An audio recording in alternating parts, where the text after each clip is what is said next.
یوم تکبیر وہ دن ہے جب اہل پاکستان مادر وطن کے دفاع کو ہر چیز سے بالاتر رکھنے کا عزم کرتے ہیں۔ 28 مئی 1998 جب پاکستان کے پاس اپنے جوہری ہتھیاروں کا کامیابی سے دھماکہ کرنے اور ملک کو ناقابل تسخیر حفاظت اور تحفظ فراہم کرنے کے علاوہ اور کوئی چارہ نہیں بچا تھا۔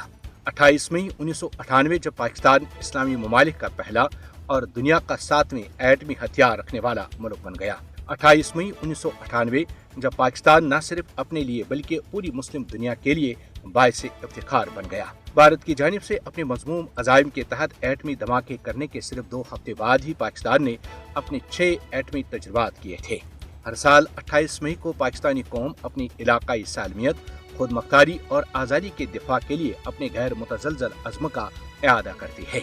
یوم تکبیر نے پاکستانی عوام کے حوصلوں میں نئی قوت اور جدت پیدا کی، جو اکھنڈ بھارت کے خواب دیکھنے والے بھارتی حکمرانوں کی طرف سے جنگ کی دھمکیوں سے خوف زدہ ہونے سے انکار کرتے ہیں۔ بلا شبہ پاکستان نے 28 مئی 1998 میں ایٹمی دھماکے کر کے بھارت کا غرور اور گھمنڈ خاک پہ ملا دیا۔ 28 مئی 1998 جب پاکستان نے نہ صرف خطے میں طاقت کا توازن برقرار رکھا بلکہ بھارتی حکمرانوں کو بھی اپنی حدود میں رہنے پر مجبور کیا۔ مضبوط اور مستحکم پاکستان کشمیری عوام کی تحریک آزادی کی کامیابی کا ضامن ہے۔ بھارت کے توسیع پسندانہ عزائم نے علاقائی امن و استحکام اور سلامتی کو شدید خطرات سے دوچار کیا ہے۔ 28 مئی 1998 جب پاکستان نے بھارت کے ایٹمی دھماکوں کا منہ توڑ جواب دے کر ایک ساتھ 5 ایٹمی دھماکے کیے۔ یوم تکبیر بھارت کے لیے ایک واضح اور دو ٹوک پیغام ہے کہ پاکستان کو کمزور نہ سمجھے۔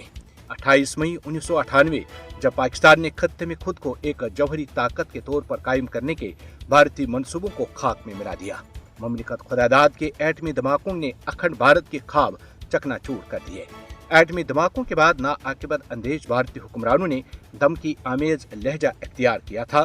البتہ جب آج کے دن بلوچستان میں چاگی کے پہاڑوں نے اپنا رنگ تبدیل کیا تو بھارتی حکمرانوں کی سانسیں بھی رک گئیں۔